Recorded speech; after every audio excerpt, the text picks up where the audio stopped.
I asked him if he trusts the generals. Got a question in the back here, gentlemen. Ibrahim Owait. If you could speak into the microphone. Ibrahim Owait from Georgetown University. I'm proud to have implanted the idea of the economy in the head of President Clinton. He was my student. But I never told him to say economy. Stupid. It is his way, his colorful way of saying it. My question to you is, how long the Egyptian society, its fabric, its stability, can sustain itself in with all this long struggle and long instability and the impact on the economy and the tourism. Thank you. The tourism is a problem, and I look at this. I mean, as far as Egyptian society and psyche, look, I think there's a healthy chance that Egypt has been an unjust and badly run place since the pharaohs, possibly. I mean, it's never really been the home of justice or human rights. But there are degrees, and certainly Mubarak took it to a degree that forced. I don't think Egyptians are natural revolutionaries. I don't. The 1952 was called a revolution. It wasn't. It was a coup. It was a highly popular coup. The people woke up the next day and discovered that the army was in charge, and they were happy about that. But that's not a revolution. So it takes a lot to get Egyptians to revolt against their fellow countrymen. It's one thing to resist foreign occupation, but it takes a lot to get Egyptians to revolt. So I think the place has been unjust for a long time, and the fabric, they were more resilient than maybe we give them credit for sometimes. They'll be fine. What was the other question? I'm sorry. Tourism. I'm at the point where, and I know it sounds horrible and it sounds kind of selfish, but I hear about something like Port Said, and okay, for 10 minutes I'm like, oh, those poor people. I feel very sorry for the families of those who died. And then I very quickly move on to, oh God, that's another 2 months worth of tourists gone. This is almost how I frame things. Because, yeah, it's depressing. And I've become a proselytizer. Someone goes, oh, I wish I could go to Egypt, but I'm worried. It's like, go. Go now. Please, bring money. You'll be fine.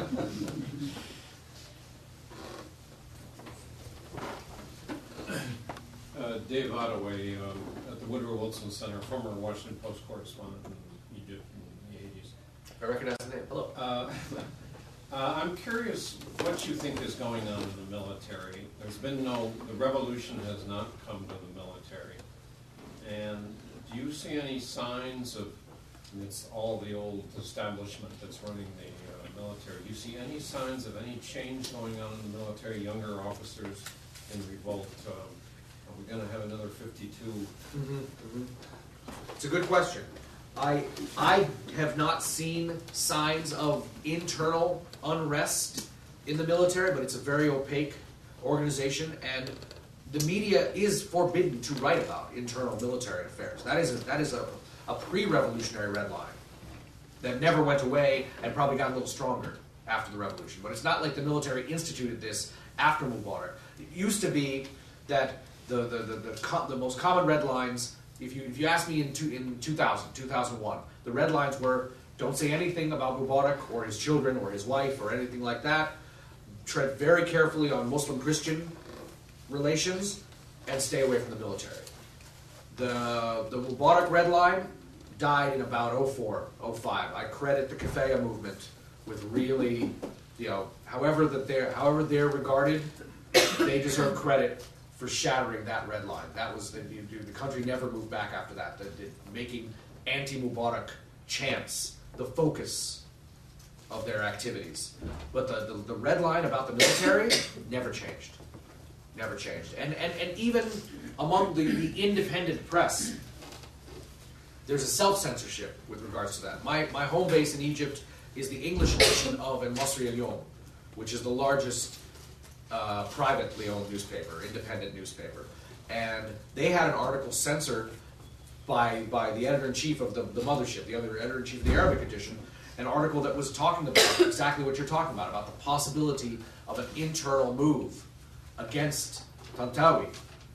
And it was spiked. It was spiked not by the censors, it was spiked by Magdi Galed, the editor of the Arabic edition, who, you could call him a coward, or you can say he's just, it's his job to make sure the paper comes out tomorrow and the day after and the day after. So there's self-censorship. So I don't know. Certainly a youth movement or a youth rebellion within the military would solve a lot of problems. But no, the military is not, they are a counter-revolutionary force. I think we can, I think the one thing we've learned, and there were activists in Egypt who were saying this on February 11th, but they were in the minority, that say, why are we all so happy about the generals? Why would we trust the generals? And I think people have come around to that belief in the past year, in that what started as a popular revolution ended with a palace coup. And we're still dealing with the aftermath of that. I mean, what's happening now is not a second revolution, it's an attempt to complete the first one. Khalil again, the Brookings Institute, and my question is, going back to the Constitution issue, my understanding of the Constitutional Declaration, or the timetable, the roadmap put forth by the SCAF, is there isn't actually a deadline for writing the Constitution before the elections. Clearly, the Army the SCAF would like to write the Constitution beforehand, because then they have a hand in it. Yes. And don't want to hand over power before that's done. But what the Brotherhood have done, again, correct me if I'm wrong, is that they've delinked the two. They've said, these are two independent, parallel processes that may overlap, they may coincide, they may both happen by June, but they're not necessarily. So you have the hard deadline of the presidential election before June, or before July 1. But then the Constitution may actually take longer than that. So there isn't necessarily this tight deadline of having to write the Constitution in a matter of weeks, actually, because by the time the Assembly's appointed, they haven't been appointed yet, so nobody's writing but it's a question of interpretation. It's also a question of how hard are the groups willing to push back on the SCAF. Is that a correct understanding of it, or is there actually a hard link with that deadline for writing the Constitution before the election? My impression is that there was a commitment to have the Constitution done before the presidential elections, but that might have morphed in recent weeks. That would be interesting if they actually have a little more breathing room to write the Constitution. But then the danger with that is it might give the SCAF an excuse to stick around, and that they feel they can justify that we, as sort of our Turkish-style guarantors of the nation, we cannot leave the country in good conscience until there is a constitution. But they have a pretty solid front of opposition, including the Brotherhood. Yes, if the Brotherhood joins in, if they were against to do that. So that would be interesting. I mean, maybe we can take a little bit longer on the Constitution.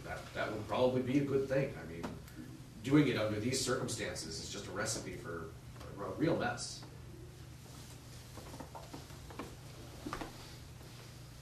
Thank you for your talk. I'm Susan Bubble-Saying with the State Department. Can you, thinking in the NGO issue, which if you already covered it, No, we haven't. Okay. I stayed away from it because I knew it would come up in the Q&A.